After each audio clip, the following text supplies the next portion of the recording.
I'm a 22-year-old college senior, about to graduate and start medical school in the fall.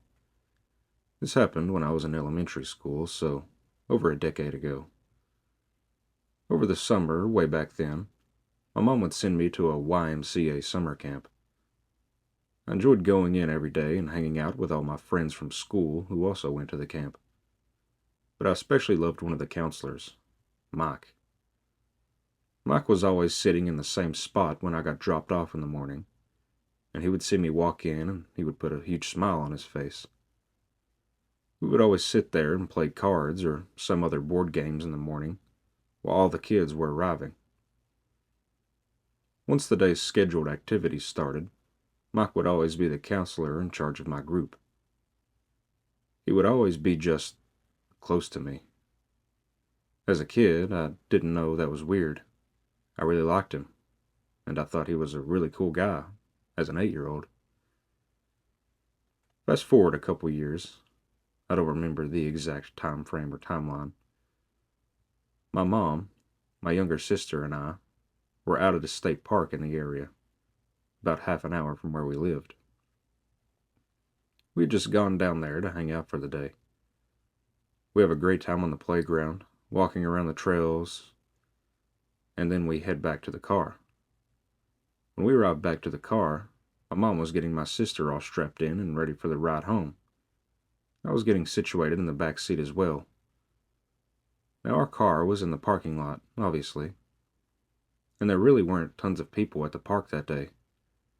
The lot was pretty much empty, so when I noticed that there was a car parked right next to our car, I was like, that's weird.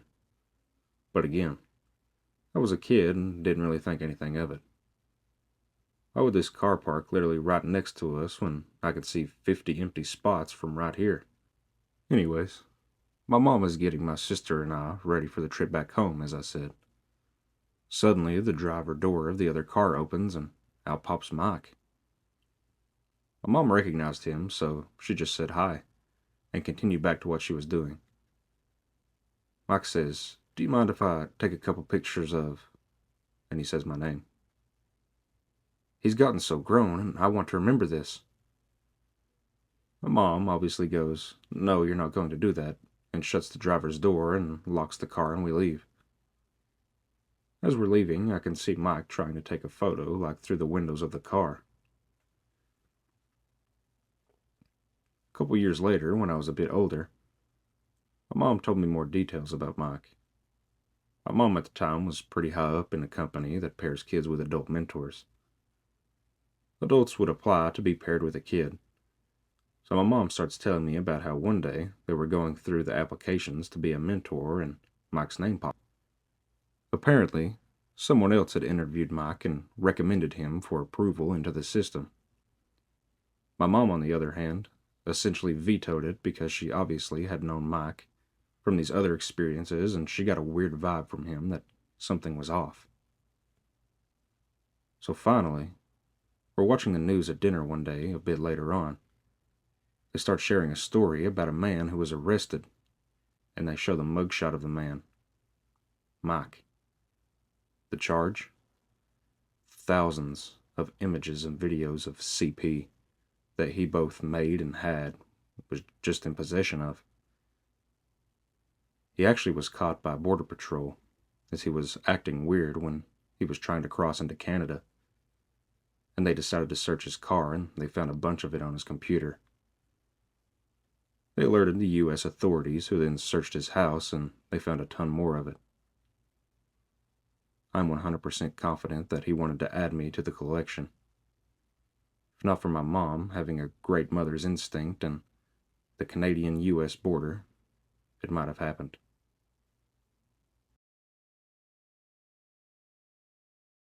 At 16, I was too old to attend my regular summer camp as a camper. I'd been going since I was 10, so this year I opted to be a counselor. I underwent training, and during the summer I showed up for a week as a counselor. The other girls were great. I had a lot of fun with them. But then the trouble started the night before the week's start to the camp itself, when all the counselors met and had a night to ourselves. I guess I give off this naive air because a few people took me under their wing.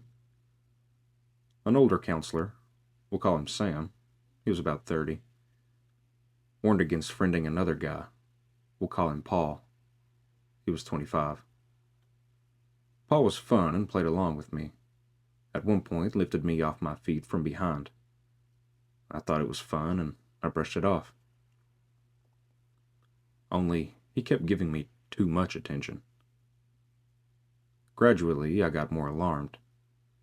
In crafts, he tried spending time with me despite needing to focus on his own kids. Then I noticed he wasn't with his kids much at all.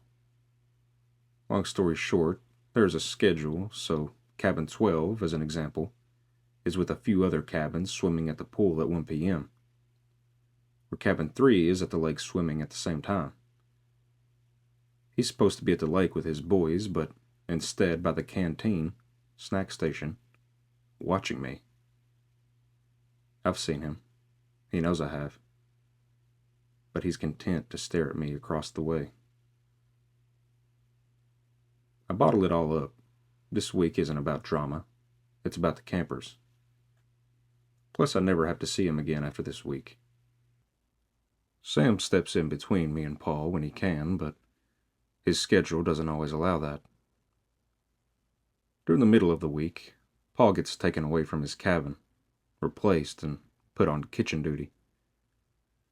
Not only has he been neglecting his kids by staying away from them during certain events, apparently he was also too friendly with them, if you know what I mean. Now, I didn't have to see him as frequently, so you'd think this was good. No. During the end of the week talent show, he decides he would sign up. He gets up there and states he's going to show us this dance, a two-person dance, like a tango or waltz, I don't exactly recall. He then says, "Can I have Paige join me up front?" That's my name. My campers grin, thinking it's funny, and start chanting my name. But lucky for me, there was another girl there at the camp who was also named Paige. So most eyes went to her instead of me. This gave me time to sneak out. Honestly, probably could have handled the situation a lot better, but it really freaked me out. About 30 minutes later, another camp counselor found me in tears. Asked me why I ran off. I explained everything, and she didn't even second-guess me. He had already raised so many flags with the kids and everything that she said he wouldn't be invited back. If I ever have doubts of his creepiness, I have a picture of the camp counselors to look back to, taken at the beginning of the week. We're all standing there, smiling at the camera. Except for him. He's got his hand on my head, staring directly at me.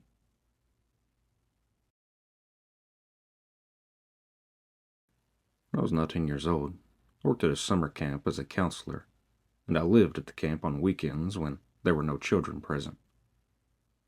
Weekends weren't scary, per se, but because everyone was more or less doing their own thing, they could put us a little on edge, being more or less alone in the woods.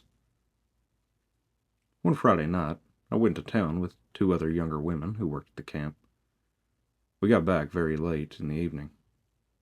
2 of us were staying in the lodge, which is one of the first buildings you see as you enter the camp. And the other girl was staying in one of the cabins, which were about half a mile away, most of that walk being through the woods. We begged her to just stay at the lodge with us that night, because it was late. She refused. We asked her to at least take the truck up there so she didn't have to walk. She again refused, saying that she enjoyed walking through the night, and it didn't scare her. We finally relented and let her go, asking her to call us as soon as she got back to her cabin. About 15 minutes after she'd left, we see lights in the driveway to the camp. It was a camper. My friend told me not to worry. There was a group coming to use the camp facilities for a week the next evening, and one of their leaders always brought her camper. She tended to arrive at weird times, so the fact that she was there at 3 a.m. was nothing. About 10 to 15 minutes later, we hear someone at the door of the lodge, trying to get in. Our first order of business was to make sure it was locked up tight, as there were a lot less people staying at the camp this particular weekend. Thinking that it's her, we go to the door, where we can see a man standing there, trying to get in. Not knocking, simply trying to get in. Swallowing our fear, we go to the screen door, opening the non-screen door and leaving the screen door locked, and ask him what he was doing. He tells us he's looking for the Eagles campground. We actually got people arriving at the camp asking about that a lot. So we start to give him directions, at which point he says, "I can't hear you. Open the door." To be clear, we were talking throughout a screen. There was no way his hearing was obscured by the screen. He was just trying to get in. We tell him we can't do that, and that if he tried to get in again, we'd have to call the police. We then repeated the directions and he left. We relocked the door and checked to make sure all the other doors were still locked. Content that the lodge was secure, we then went to the kitchen and armed ourselves with knives, because we were a little scared after that. We heard him start up his camper. We looked outside and noticed that he was driving into the camp rather than leaving. We tried calling a third girl, who was undoubtedly alone, but we got no answer. We tried calling our boss, but considering the fact that it was 3 in the morning, they were probably asleep. It was at that point we soon realized that the way the man had come into the campground, he would have driven right by the Eagles campground. So what was the real reason as to why he was here? We debated calling 911, but decided against it. We kept trying to call the girl from our group, but never reached her. And we never saw him leave the camp. We were so worried that we really didn't even get any sleep, not until the sun came up anyways. Around that time, our friend eventually called back, saying that she had fallen asleep as soon as she got to her cabin. After finally getting some sleep, we got up and looked around the camp trying to find the man, but we couldn't find his camper anywhere. He must have left.